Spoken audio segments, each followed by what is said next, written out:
October the 25th, 1854, a simple bugle call sent 600 men of the British cavalry riding into history. I am Trumpeter Landry, one of the surviving trumpeters charged the Light Brigade at Balaclava.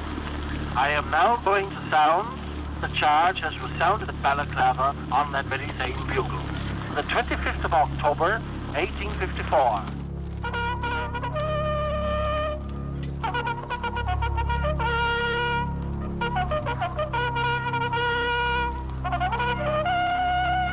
The Light Brigade charged the Russian guns. 30 minutes later, 1 in 6 of them were dead. This is the story of the Crimean War, told in the words and pictures of those who were there.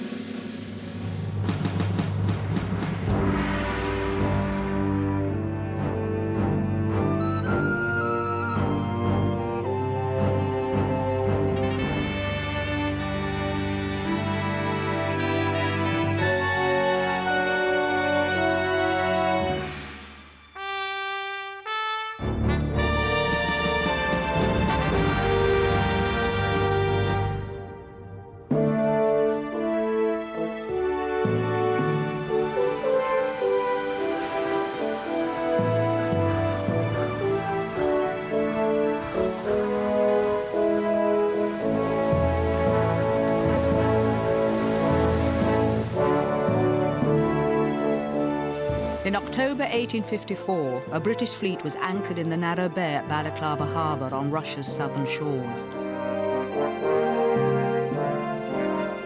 Britain, France and Turkey had invaded the Crimea, intent on destroying the Tsar's Black Sea stronghold at Sevastopol.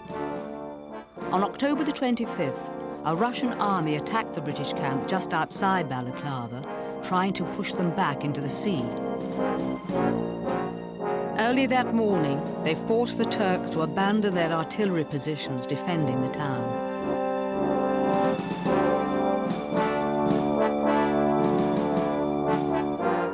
From a hilltop just outside Balaclava, the British commander, Lord Raglan, could see the Russians across the valley, dragging away the captured guns.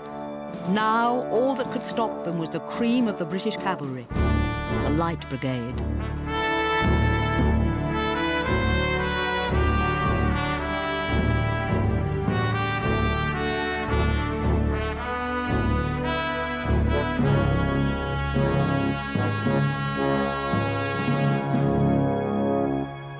The Light Brigade down in the valley couldn't see the Turkish guns behind this hill. The only guns they could see belonged to the main Russian army at the far end of the valley. Cavalryman Albert Mitchell described what happened next. We could see the enemy had placed a number of guns across the lower part of the valley, nearly a mile and a half from us. At the same time, a field battery ascended a hill on our left front where it was placed in a position facing us. Things were in this state when Captain Nolan came galloping down and handed a paper to Lord Lucan. Lord Raglan wishes the cavalry to advance rapidly to the front. Follow the enemy and try to prevent the enemy carrying away the guns. Troop horse artillery may accompany. French cavalry is on your left. Immediate. Cavalry Commander Lord Lucan asked for clarification. Nolan replied, Lord Raglan's orders are that the cavalry should attack immediately. Attack, sir? Attack what? What guns, sir? There, my lord, is your enemy. There are your guns. The brigade was ordered to advance down the valley towards the main Russian position. Raglan's message had been misunderstood. A 34-year-old Irishman, William Howard Russell, the world's first war correspondent, was watching from the hillside. They swept proudly past, glittering in the morning sun in all the pride and splendour of war. We could scarcely believe the evidence of our senses. Surely that handful of men are not going to charge an army in position. Alas, it was but too true. Suddenly, Captain Nolan rode up to Light Brigade Commander Lord Cardigan. Was he trying to redirect the charge? Before he could speak, a shell splinter pierced his chest. Russian guns on both sides of the valley, as well as in the battery ahead, were now pouring a tremendous cannonade on the advancing cavalry. The Allied commanders on the heights could finally see the charge for what it was. Spectacular, but suicidal. They saw perfectly that at the end of the valley there were Russian guns waiting for them. And they thought that it was completely against all the rules of the military art to charge guns this way. So that's why the General Bosquet had this famous words, c'est magnifique, mais ce n'est pas la guerre, c'est de la folie. Madness or not, the Light Brigade was now galloping towards the guns. As we drew near, the guns in our front supplied us liberally with grape and canister, which brought down men and horses in heaps. Up to this time I was going on all right, but missed my left-hand man from my side, and thinking it might soon be my turn, offered up a short prayer. Oh Lord, protect me, and watch over my poor mother. Private Albert Mitchell. Galloping behind Mitchell was Butcher Jack Fahey, still wearing his butcher's apron and wielding his axe. Nearer and nearer we came to the dreadful battery, which kept vomiting death on us like a volcano, till I seemed to feel on me cheek the hot air from the cannon's mouth.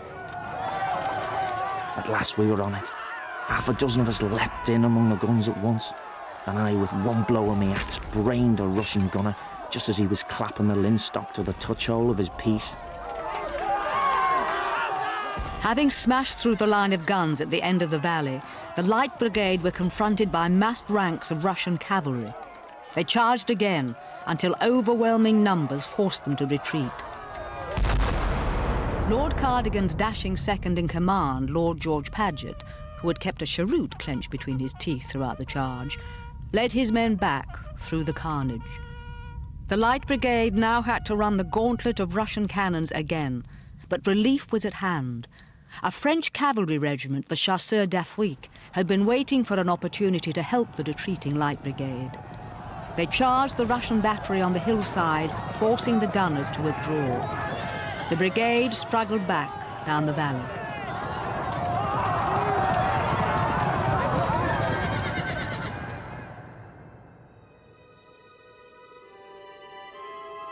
Wounded men and dismounted troopers flying towards us told the sad tale. Demigods could not have done what we had failed to do. At 35 minutes past 11, not a British soldier, except the dead and dying, was left in front of these bloody Muscovite guns. William Howard Russell.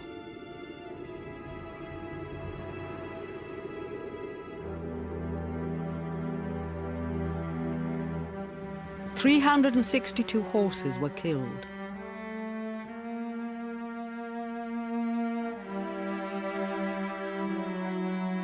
Of some 630 men who charged, 110 were killed in action.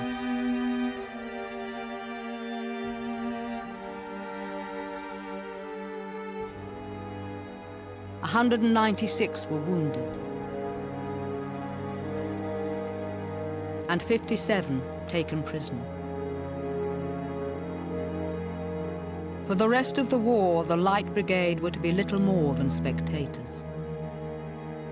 But the Russians never forgot the British courage at Balaclava, nor risked another encounter with their cavalry.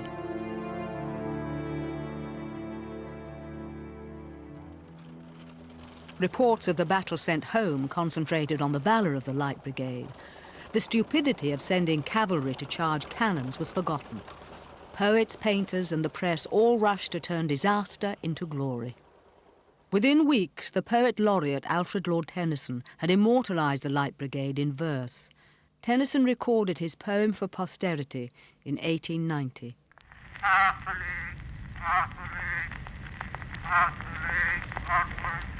All in the valley of death rode the 600. Forward the Light Brigade. Was there a man dismayed? Not though the soldier knew someone had blundered. Theirs not to make reply, theirs not to reason why, theirs but to do and die. Into the valley of death rode the 600.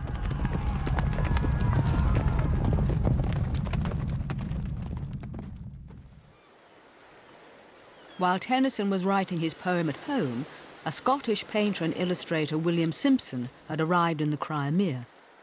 The Battle of Balaklava had taken place before I arrived, but it was necessary for me to give pictures. I could easily make sketches on the ground, but I had to trust to those on the spot for a description of the events. The most important eyewitness Simpson consulted was the Light Brigade commander, Lord Cardigan, but it took several visits to his yacht in Balaclava harbour before the artist's third sketch met with Cardigan's approval. I went on board a third time and was rewarded with the warmest praise and was able to send it home with the expression of Lord Cardigan's highest admiration. The real truth was that in the last sketch I had taken greater care than in the first two to make his lordship conspicuous in the front of the brigade. Simpson's vetted watercolours received the same privileged treatment as Raglan's own dispatches from the front and were sent home on the first available ship. Though there was no censorship, William Howard Russell's reports and ordinary soldiers' letters were often delayed in Balaclava to ensure that the official version of events got home first. 2 weeks after Balaclava, the Russians, camped on the heights at Inkerman, prepared for another assault on the Allies across the valley. At 4 o'clock in the morning on November the 5th, Pyotr Alabin made a note in his diary. The rain has made thick mud, which makes our ascent more difficult. The regiments are beginning to move. Our horses are being saddled. We put the samovar on the embers of the fire and drank our fill of tea, perhaps for the last time. The regiments are standing at attention. It's time to close my diary. And will I ever open these precious pages again? The Russian plan was to steal across the river at dawn and advance up the hill to attack the British batteries, while a continuous barrage from inside Sevastopol distracted the French. Once again, the British were unprepared. Russian guns were devastating the British camp before the Allies even knew what was happening. The men of the division had just returned off trench duty, and some were preparing breakfast. Others enjoying a short sleep, but were soon aroused by a rough salute from the enemy's guns ploughing up the ground and tearing the tents down about their ears, and the poor fellows, half of them naked under the blankets. Sergeant Richard Barnum, 2nd Division. The 2nd Division's commander was General Pennyfather, whose rule of thumb in battle was, whenever you see a head, hit it. This was good advice for a battle of skirmishes, fought in thick fog and on ground covered with dense scrub. 28-year-old Captain Henry Clifford was with a group which hurried to Pennyfather's support. In a letter home, he wrote, Dear friends and relations, at daybreak, fire of musketry was heard to our extreme right. On reaching the ground of the 2nd Division, it was evident from the roll of musketry the enemy was in great force and had driven back our pickets. Most unfortunately, the weather was very foggy, and we could only be guided by the sound of the firing. Suddenly, Clifford saw a large group of Russians emerging from the fog, only 15 yards away. It was a moment or two before I could make General Buller believe they were Russians. In God's name, I said, fix bayonets and charge. He gave the order, and in another moment we were hand to hand with them. I drew my sword and cut off one man's arm who was in the act of bayoneting me, and a second, seeing it, turned round and was in the act of running out of my way when I hit him over the back of the neck and laid him dead at my feet. I saw one poor fellow's head carried away by a shot, and some 10 or a dozen blown into the air by a shell.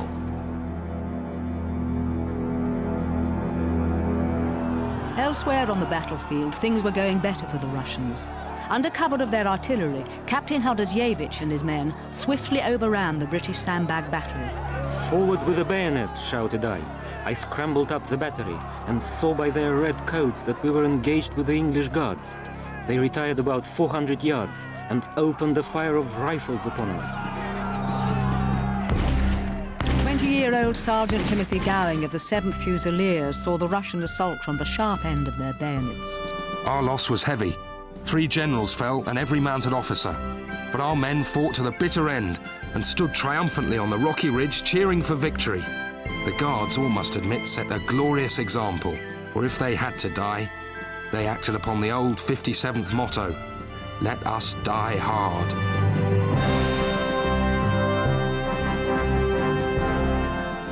British officers on horseback made easy targets, and the high rank of many of the casualties convinced the Russians that victory was at hand.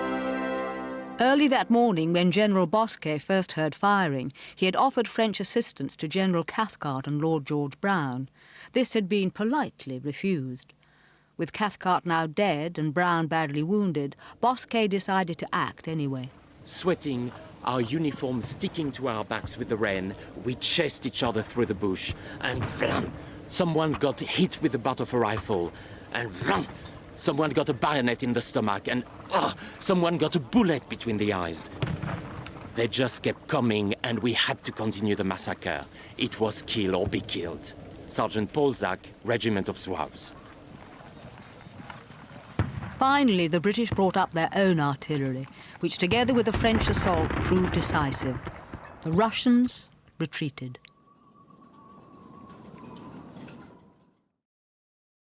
General Bosquet described the abandoned sandbag battery as an abattoir. The battle had lasted 8 hours, and 10,000 Russians lay dead.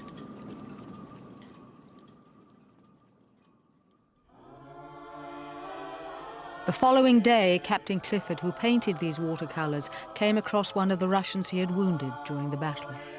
This morning, as I passed the Russians, prisoners and wounded, a man amongst them ran up and called out to me and pointed to his shoulder bound up.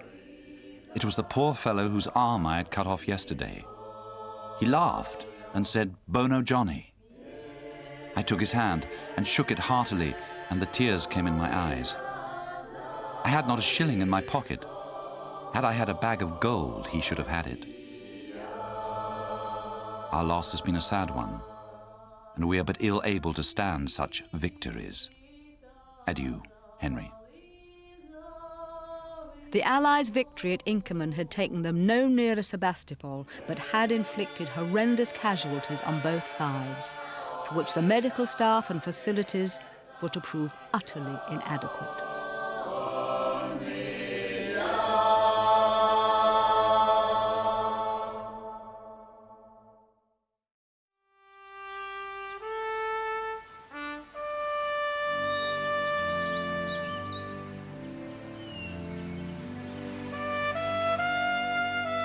Already thousands had died of disease and on the battlefield, and yet the British had very little in the way of organised medicine for the growing numbers of sick and wounded. The French army had uniformed vivandières, at least one to each regiment. The vivandières looked after the rations and repaired the men's clothes, as well as tending the sick and wounded. The British had no equivalent. Each regiment had been allowed to bring out 6 wives per 100 married men, but such women were neither uniformed, trained, nor paid. Some managed to eke out a living doing laundry, but many ended up needing nursing themselves.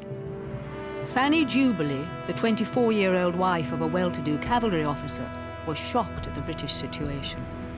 We have no ambulance wagons. They are nearly all broken down, or the mules are dead, or the drivers are dead or dead drunk, as well one as the other as far as usefulness goes. The French have provided transports for us for some time. Why cannot we tend to our own sick? Why are we so helpless and so broken down? Worse still, the main British hospital was housed in a filthy barracks at Scutari in Turkey, 3 or 4 days by ship from the Allied base at Balaclava. But one woman in London who had been following the war in the press was determined to do something to help. Florence Nightingale was the 34-year-old manager of a women's hospital in Harley Street, London. She wrote to the government proposing a private expedition to Scutari. She was quickly appointed superintendent of the female nursing establishment of the military hospitals in Turkey, and 38 nurses were selected to accompany her to the barracks hospital. The British medical authorities had given the hospital a clean bill of health. Nightingale was unconvinced. Barrack Hospital, Scutari, 25th of November. When we came here, there was neither basin, towel, nor soap in the wards, nor any means of personal cleanliness for the wounded, except the following. 30 were to be bathed every night, but this does not do more than include a washing once in 80 days for 2,300 men. The consequences of all this are fever, cholera, gangrene, lice, bugs, fleas, from the using of one sponge in many wounds. With the funds at her disposal, she bought soap and basins and organised the complete cleaning of the hospital. Every day she paced the miles of corridors, then returned to her room writing letters full of new requests to the authorities at home. January the 8th, 1855. The fact is that I am now clothing the British Army.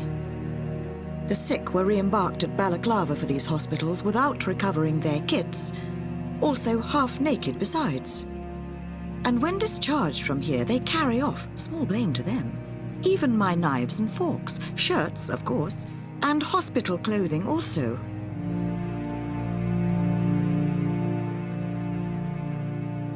In all our corridors, I think we have not an average of 3 limbs per man. We have 4 miles of beds, and not 18 inches apart. Yet in the midst of this appalling horror, we are steeped up to our necks in blood. There is good. As I went my night rounds among the newly wounded, there was not one murmur, not one groan. The strictest discipline, the most absolute silence and quiet prevailed. Only the step of the sentry. The poor fellows bear pain and mutilation with unshrinking heroism, and die, or are cut up without a complaint. The myth of Florence Nightingale is this rather serene woman floating down the corridors at night holding the lamp and gazing tenderly at the wounded, which is very far from the real Florence Nightingale. She did, in fact, walk around the barracks every night in order to see that the soldiers were being well cared for, to see if there were any who wanted to talk, to write letters home. She took a very close interest in them, but she wasn't this ethereal figure. She was a very practical woman. She liked to do some nursing, but that she knew that that was not what her great skill was. She was able to cajole and threaten the orderlies so they kept the place clean in a way it never had been before. She was able to persuade the doctors that they had thought of the changes themselves. She was above all a brilliant administrator. As cleaning became the nurse's main duty, Welsh nurse Elizabeth Davis was one of several who felt they could be more useful in a strictly medical role nearer the front. Against Florence's wishes, she left Scutari and went to Balaclava. One soldier there had been wounded at Alma by a shot which passed through his left breast above the heart and came out below the shoulder blade. His wound had not been dressed for 5 weeks, and I took at least a quart of maggots from it. From many other patients, I removed them in handfuls. When the wounds were regularly attended to, these men soon got well. I do not believe that maggots ever occur in cases where the wounds are properly cleansed and dressed. I always consider their presence as proof of neglect. Interestingly enough, at the same time as Florence Nightingale was collecting her nurses in London, in Russia there was a realisation that nothing was being done for the wounded in Sevastopol. So one of the Grand Duchesses set up a group known as the Sisters of Mercy, who were taken to Sevastopol to nurse the wounded there. They arrived after Florence Nightingale had arrived, but they were able to have a more immediate effect probably than Florence Nightingale did, because they were on the spot. They actually went down and looked after the wounded on the battlefield. Russia's top surgeon, Nikolai Pirogov, was invited to take charge. Like Nightingale, Pirogov was convinced that administration, not medicine, plays the major role in helping the sick and wounded. I spend from 8 in the morning until 6 at night in the hospital, where the blood flows in rivers. Arriving in Sevastopol 18 days after Inkerman, I found over 2,000 wounded, all lumped together lying on dirty mattresses, soaked with blood. Who do they take these soldiers for? Who will fight well when he is convinced that the wounded will be thrown down like dogs? Surgical operations were performed simultaneously on 3 operating tables. Pirogov could complete an amputation in 7 minutes, undertaking or supervising some 5,000 operations in 10 months. Russian nurse Yekaterina Bakunina served with Birokov in the Nobles' Assembly, working long hours in the operating rooms. In one letter, she describes a typical night. Everything in the grand hall was ready. Glasses, vodka, the samovar was boiling. At 11 p.m. we heard the sounds of firing, and immediately the main ceremonial doors were thrown open, and then the words would ring out. This one to Nikolaevsky battery. That meant he was slightly wounded. This one to remain here. That meant there would be an amputation. This one to the Gushin house. That meant there was no hope.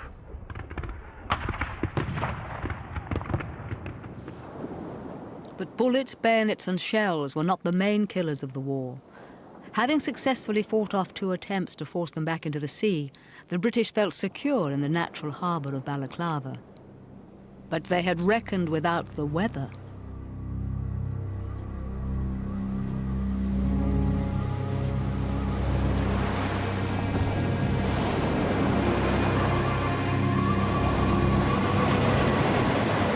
On November the 14th, 1854, Fanny Jubilee was on board ship in Balaclava harbour when a hurricane struck. Ships were crushing and crowding together, all adrift, all breaking and grinding each other to pieces. By 10 o'clock we heard the most frightful rack was going on amongst the ships at anchor, and some of the party started for the rocks. The next tidings were that the Prince, the Resolute and the Rip Van Winkle, the Wanderer, the Progress and a foreign bark had all gone down, and out of the whole, not a dozen people saved. 21 British ships and 14 French ships went down in the storm. Most of the army's warm clothing and medical supplies were lost, just as winter began. Lieutenant Richard Llewellyn of the 46th Foot had arrived in Balaclava aboard the Prince with 600 reinforcements for his regiment only a week before.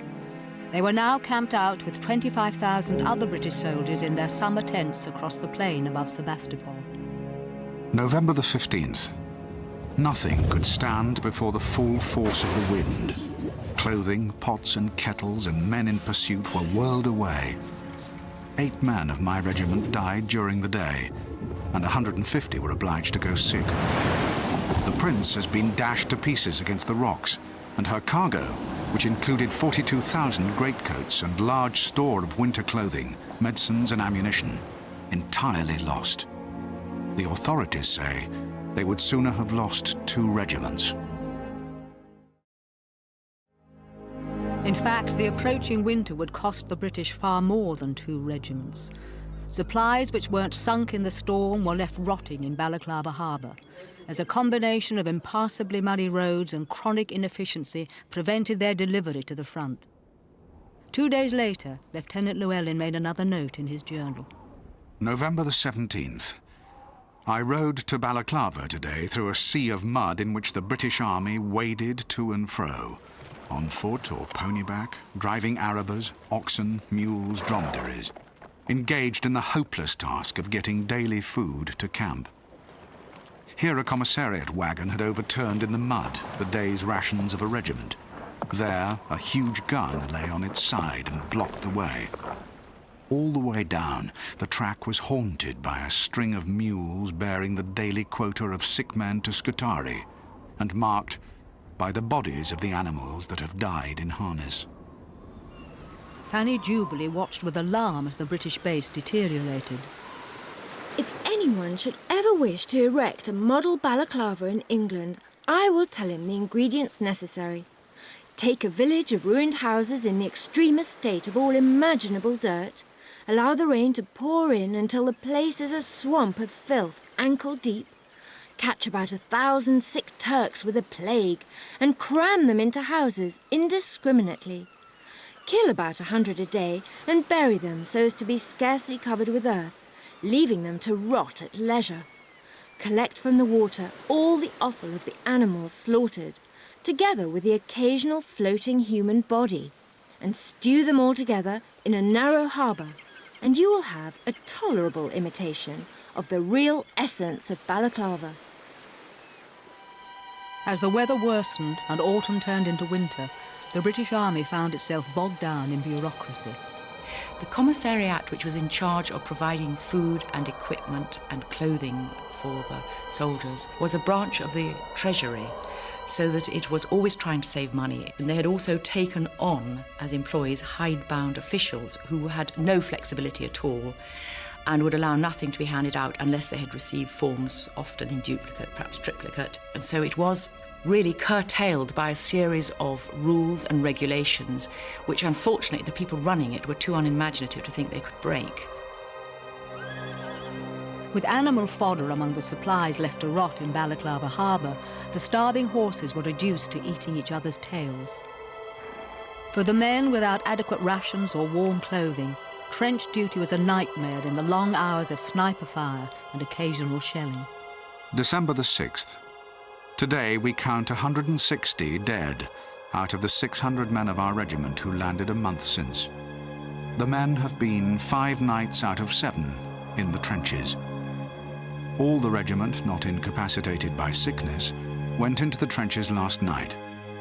Returning this morning, they were at once, and without breakfast, sent down to Balaclava on fatigue to carry up bags of biscuits on their backs, whence they are now returning just in time to go into the trenches again tonight.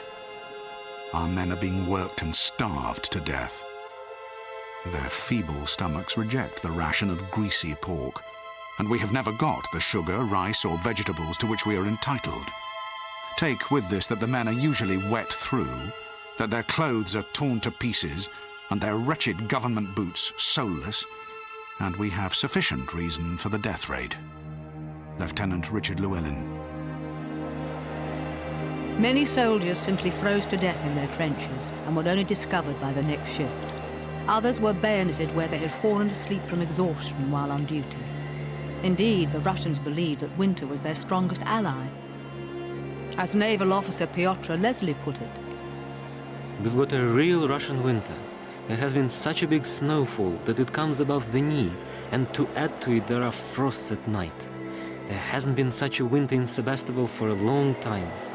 We don't know how to thank God for such weather. It is very unpleasant for our enemy. Of those who have surrendered to us, there hasn't been one whose hands or feet haven't been frostbitten. Our soldiers and sailors are just saying, let the Russian winter get its teeth into the English."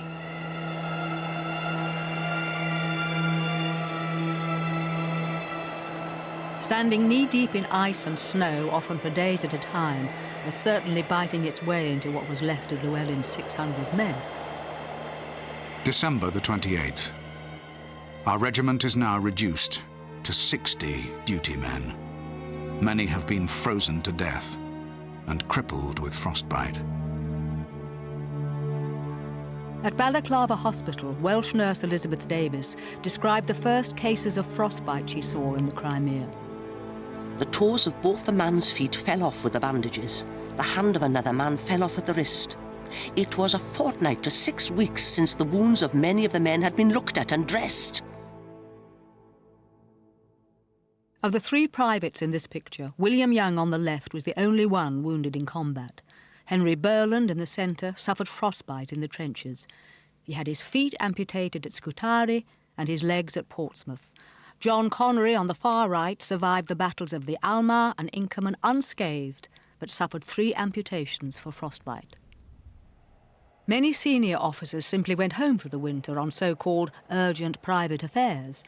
Fanny Jubilee noted in her journal, "Lord George Paget is gone home. 38 other officers, profiting by his example, have sent in their papers."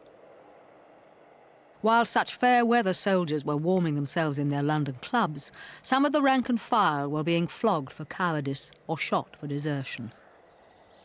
Paget, however, found himself snubbed in his club and returned to the Crimea in the spring.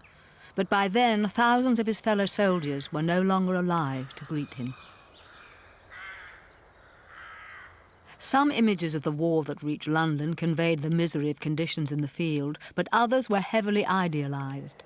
Captain Frederick Dallas of the 46th Foot indignantly noticed, "An illustrated newspaper with pictures of us here, only dressed as we ought to be, not as we are.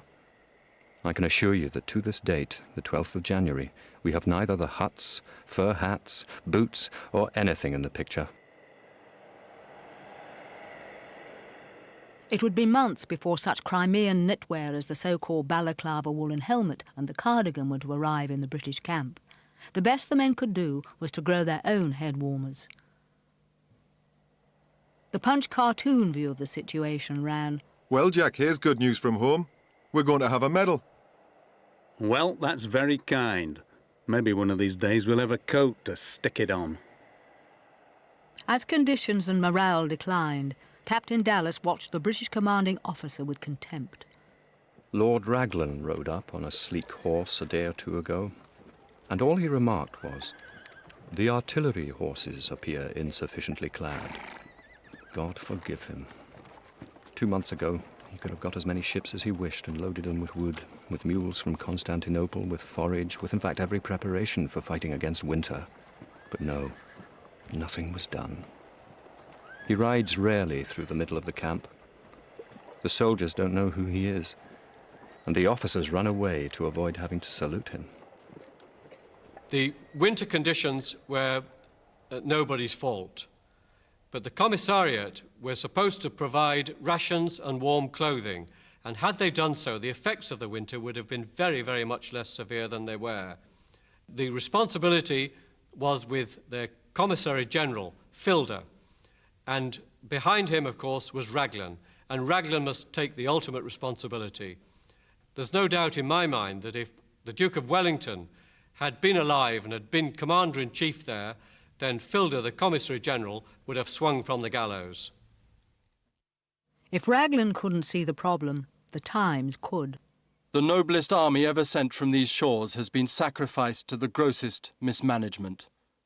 Incompetence, lethargy, aristocratic hauteur, official indifference, favour, routine, perverseness and stupidity reign, revel and riot in the camp before Sevastopol, in the harbour of Balaclava, in the hospitals of Scutari, and how much nearer home we do not venture to say. In London, the failure of aristocratic management in the Crimea was seen as a metaphor for the failure of aristocratic management of government generally, and the Times threw its weight decisively behind a campaign to get rid of the current government. This culminated in January 1855 in a vote of confidence in the House of Commons. The government was so heavily defeated that the result was greeted not with the usual cheers and rattling of papers, but merely nervous laughter. British officers and men were more critical of their commanders in the field, as Colonel Charles Ash Wyndham wrote to his brother. I shall be surprised if I see the generals in authority now in the Crimea handed down to posterity as anything but a comfortable, easy-going, gentleman-like set of do-nothings who are only fit to scribble a dispatch to the Secretary of War. If this weather lasts a fortnight, this army is ruined. Absolutely. Having seen his regiment decimated, Lieutenant Richard Llewellyn himself fell ill, and in March 1855 was shipped home and resigned from the army. Inside the cover of the journal he had kept during the campaign, he scribbled one final note.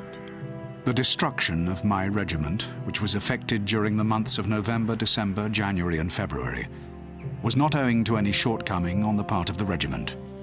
It was a case of murder.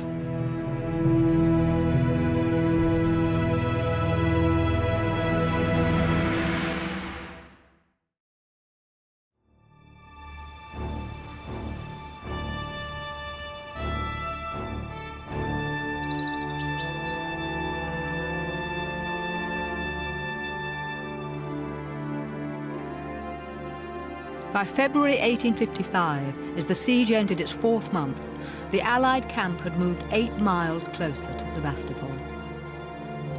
The distance from Balaclava simply exacerbated the problem of supplying a camp of 80,000 French troops and 45,000 British. But as the commissariat failed to meet the needs of this huge army, once again, middle-class professionals back home came up with a solution. Florence Nightingale and her nurses had turned the tide of the medical crisis. Now civilian engineers in Britain offered to build a railway from Balaclava to the front line.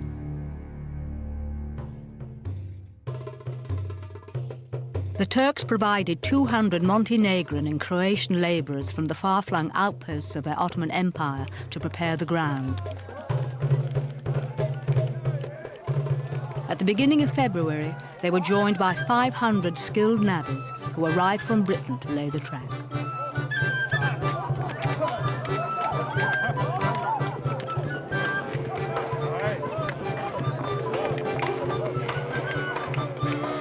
Soon Russell was reporting huge progress. The navvies are working away heartily, pulling down the rackety houses near the post office at Balaclava so as to form the terminus of the Grand Crimean Central Railway, with branch line to Sevastopol. They have landed a large quantity of barrows, beams, rails, spades, shovels, picks and other materials. On February the 8th, the navvies started to lay the first rails. I was astonished to see the progress of the railway. The navvies work famously and do more work in a day than a regiment of English soldiers do in a week.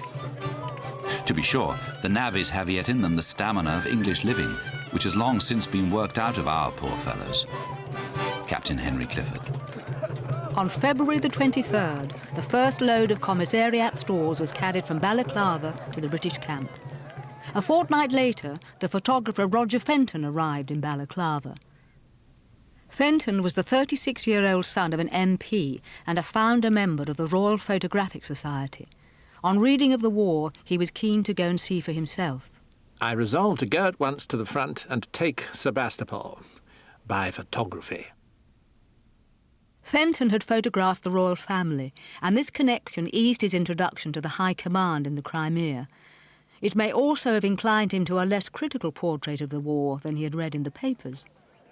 Everything seems in much better order than the Times led me to expect. There's great activity with the railway workers. Here, a stationary engine is being erected to drag bricks up the hill, where the road is at present steep, and huts are growing up very fast for the timekeeper and workmen. Among the supplies belatedly arriving in the camp was winter clothing. Fenton persuaded some of the officers to dress up in it for his camera. By the time it arrived, however, it was far too warm to wear. Once again, the commissariat had done too little, too late. The Russians inside Sevastopol were also receiving supplies and reinforcements. One new arrival was a 26-year-old artillery officer, Leo Tolstoy. In a letter to his brother, he wrote, Dear Sergei, I'll give you an idea of the state of our affairs in Sevastopol. The town is besieged from one side, the south, where we had no fortifications when the enemy approached it. Now we have more than 500 big caliber guns on this side and several lines of earthworks, positively impregnable. I spent a week in the fortress, and the last day used to lose my way among these labyrinths of batteries, as though in a forest. The enemy can't get any further. At the slightest advance, he's showered with a hailstorm of missiles.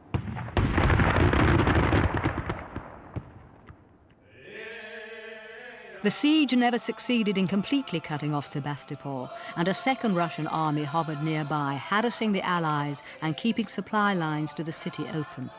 Russian sailors, their ships sunk to blockade the Allied navy, helped man the city's defences. Lieutenant Captain Piotr Leslie looked confidently at the enemy outside the city walls. We now have two Sevastopols, and there isn't much difference between them. The other Sevastopol has even outdone the real Sevastopol. If the newspapers are to be believed, a railway has been built there. But from our heights you can't see it yet. And how marvelous it will be when we drive them away and the railway and wooden huts remain in our hands. Outside the city, Roger Fenton was equally envious of the Russian defences. Up to the present time, the Russians have decidedly the best of it. That is the siege, though whenever they attack, they lose heaps of men. Every morning sees some fresh work commenced or finished by the Russians. Sometimes a new rifle pit is finished in the night. Sometimes two or more are connected together by a trench so as to form a kind of advanced battery. Often between attacks, a burial truce was arranged so that the no-man's land which separated the two front lines could be cleared of the dead and dying. William Howard Russell described one such occasion in the Times. The sight was strange beyond description. French, English and Russian officers were walking about saluting each other courteously as they passed, and occasionally entering into conversation, and a constant interchange of little civilities, such as offering and receiving cigar lights, was going on in each little group. But while all this civility was going on, we were walking among the dead, over blood-stained ground, covered with evidence of the recent fight, and through the midst of the crowd stalked a solemn procession of soldiers, bearing their departed comrades to their long home. After such brief respites, trench warfare resumed with a vengeance. Captain Hugh Hibbert of the 7th Fusiliers likened the men going down to the trenches to sheep en route for the slaughterhouse. Not knowing when it will come to one's own turn to receive an ounce of lead for breakfast, or about 6 pounds of iron in the stomach as a cure for the cholera. Morale among the Allied troops was low. Boredom was setting in, and there was a feeling that anything would be better than this interminable game of cat and mouse. My dear mother, I do not know when we are to get out of this place or take Sevastopol. I'm heartily sick of the trenches, new batteries, new mortars, and I don't know what else, and the Russians as bad, if not worse than ever. There is no honour or glory to be got in the trenches, where you sit and smoke your pipe and maybe get shot by a sharpshooter. I would 10,000 times sooner fight a couple of decent battles in the field than go shave your head with a mist twice a week and no good done by it, for I say Sevastopol never will be taken until invested. And where are the men to do that? Lieutenant William Young, 29th of March, 1855. At least the railway ensured there was no shortage of ammunition. On Easter Monday, April the 9th, the Allies began their second bombardment of the besieged city. General Semyakin of the Russian infantry wrote to his wife that evening. At 5:05 in the morning, the gentlemen Europeans opened fire along the entire line of Sevastopol's fortifications, and both sides began to ring out with thousands of guns of large caliber. The photographer, Roger Fenton, went out to watch the bombardment. The ground here is covered with cannonballs, and I took care to keep well behind the hill in going down, for I could hear the whir, and thus that the balls were coming up the ravine on each side. The 68-pounders especially almost burst the ears, and the shot from them sounded like an express train that had broken off the line and leapt up into the air. The shot and shell did not disturb me so much as the awful clangour, as if all hell had broken loose and the legions of Lucifer were fighting in the air. I could only see the Russian redoubt indistinctly. The mist was so thick and the smoke hung heavily, but it was easy to see that they were not firing one gun to our 4. It must have been uncomfortable in their quarters. Just 5 days later, Semyakin wrote another letter. The situation in Sevastopol remains the same, with ceaseless artillery fire from both sides. It is sad on the heart, but Sevastopol still stands. Everything broken or ruined during the day is repaired overnight, despite the firing, so that by morning it is as though nothing has happened. Leo Tolstoy was posted to the 4th Bastion, the most dangerous of Sevastopol's fortifications. Between shifts, he worked on 3 short stories, the Sevastopol Sketches, which were published during the siege. Despite being fiction, they were to earn the young writer a reputation as a war correspondent to rival Russells. April the 14th. I'm living in Sevastopol. Our losses already amount to 5,000, but we're holding out not merely well, but in such a way that our defense must clearly prove to the enemy the impossibility of ever taking Sevastopol. In the evening, wrote 2 pages of Sevastopol sketches. Yesterday, a shell exploded near a boy and girl who were playing horses in the street. They put their arms around each other and fell down together.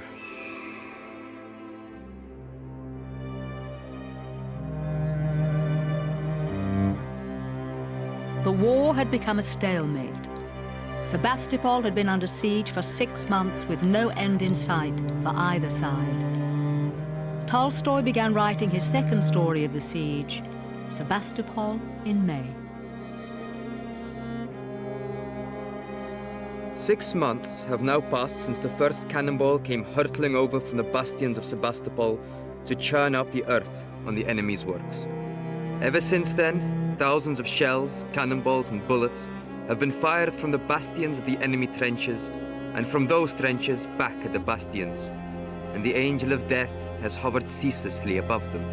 But the dispute which the diplomats have failed to settle is proving to be even less amenable to settlement by means of gunpowder and human blood. Britain and France had been at war with Russia for a year, but the war was to continue for another 12 months.